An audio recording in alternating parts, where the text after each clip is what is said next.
Hello, viewers, and welcome again today to a new episode with Dr. Dhruv, the founder and CEO of Nuuu.com. Dr. Dhruv currently leads the Nuuu app, which is the A to Z fin app that is designed to empower the retail investors in India. Welcome, Dr. Dhruv. Always a pleasure. All right, today's topic is building financial skill set. As you know, having financial skill set is quite important, but very few of us have it. What are your views? Very, very important. Financial skill set is something that all of us do have. And like any other skill set, it only improves as we practice more, right? So, with financial skill sets too, we can categorize it as basic, intermediate, and advanced. Now, let me ask you a question here to begin with. Where do you think most of the people keep their money? In banks, Bank accounts, in fixed deposits. Brilliant. So that is a basic input that everybody has, that if they have money, keep it in a safe avenue such as a bank and earn about 4% interest. If they have a little better knowledge or skill about financial literacy, they would typically keep it in a fixed deposit and generate about 7% returns on the same. If somebody has a little better, let's call it an intermediate set in terms of financial abilities and skill sets and knowledge, then they would typically invest in real estate or maybe even gold, be it real physical gold or digital gold. Now, here you would typically look at it and say that they have improving quantity and quality of financial skill set. But yes, you're right in your opening remarks when you say that it still needs to improve. And one of the most important variables when it comes to financial skill sets and literacy is FGP, financial goal planning. So, what is FGP? You mentioned it. Can you explain to us a little more about it so our viewers understand some more? Sure. So, like I said, FGP really stands for financial goal planning. And most important aspect in terms of financial literacy and financial skill set is what is the goal you're trying to achieve? For example, an example alone, there would be a 30-year-old who's planning for his retirement at the age of 50. So now that becomes a goal. And like any other goal, you need to really focus on the objective that you're trying to attain. For example, in our new app, we have goal planners for all the variables that you can think of. For example, retirement planners, real estate asset planners. You also have a car planner, a vacation planner. What I mean by these planners primarily is that if you want to take a vacation 2 years from hence, right? What is it that you want to do? You also want to generate the income. You also want to save out in terms of how much that vacation will cost so that you can take the most appropriate financially planned vacation you want. So, as an example, and I'm just making it up for you, you want to travel to Mauritius.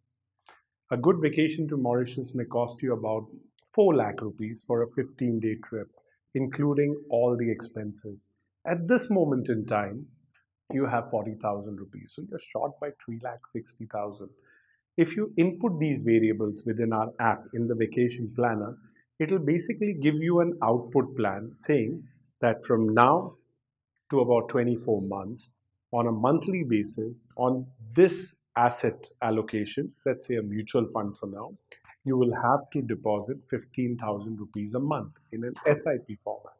At the end of the first year, when you're likely to get your annual bonus, you will put in a one lump sum of 50,000 rupees.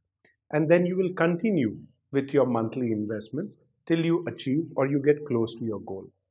At the same time, what the mutual fund will do for you is it will generate income in terms of your savings, which for a 2 year period is likely to be, and please don't hold me to it, but it's likely to be around 8%. Okay. Now you'll be able to achieve your vacation goal.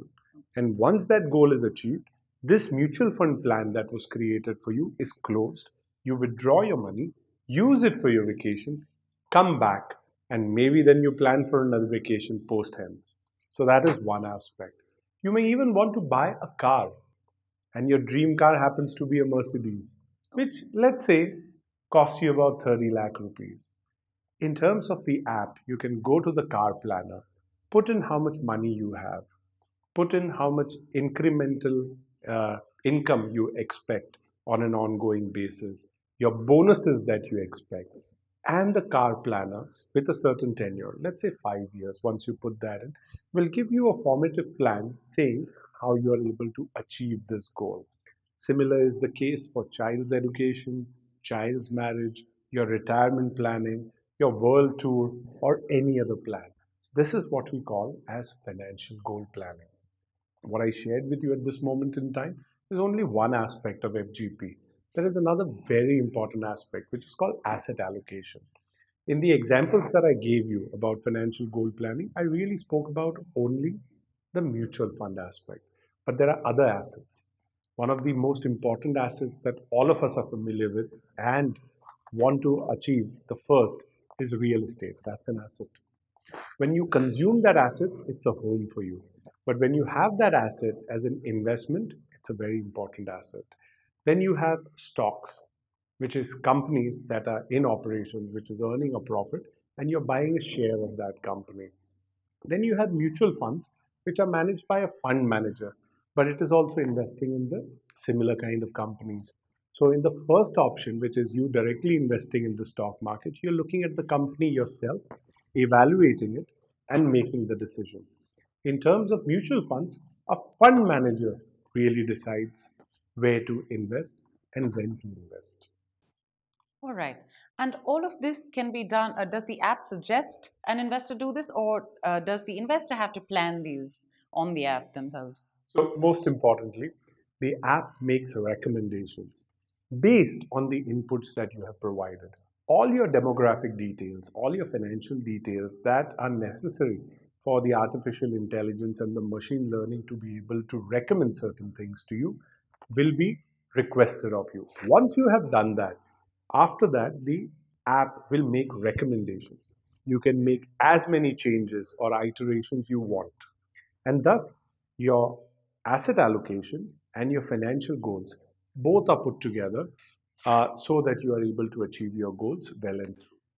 So coming back to FGP, would you say that for somebody who has not yet started on their financial freedom journey, is this the first step? Absolutely. As a travel blogger, if you want to travel somewhere, such as a Delhi or a Mauritius, don't you have to decide where you have to travel before you book your tickets? Yes. Right? If you want to achieve your financial goals, then first thing you have to do is to plan for what you're making the financial goal.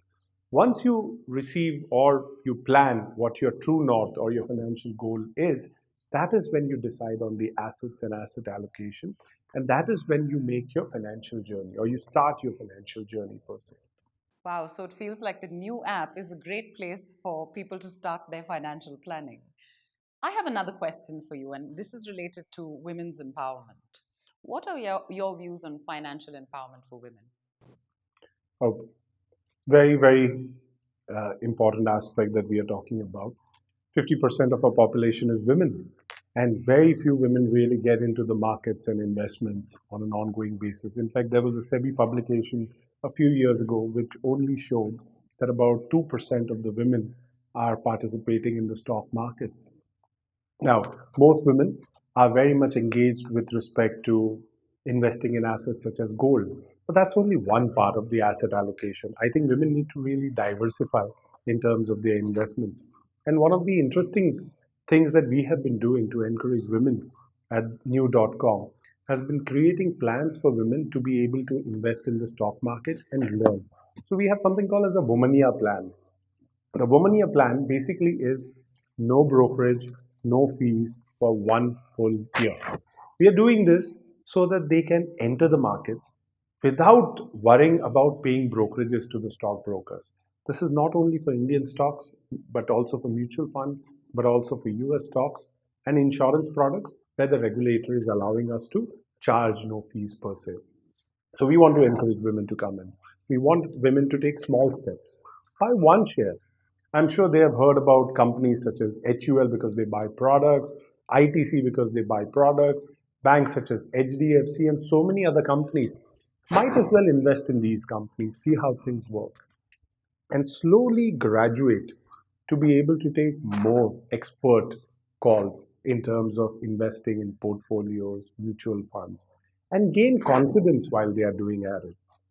Once they move from one step to another, I'm sure they will gain confidence, and we are there to support them. That's why the Women Year plan only for women, no brokerage being charged for up to a year. All right. This sounds really good for all the ladies out there who want to start investing. I could really resonate with that as a woman. That was very insightful information indeed.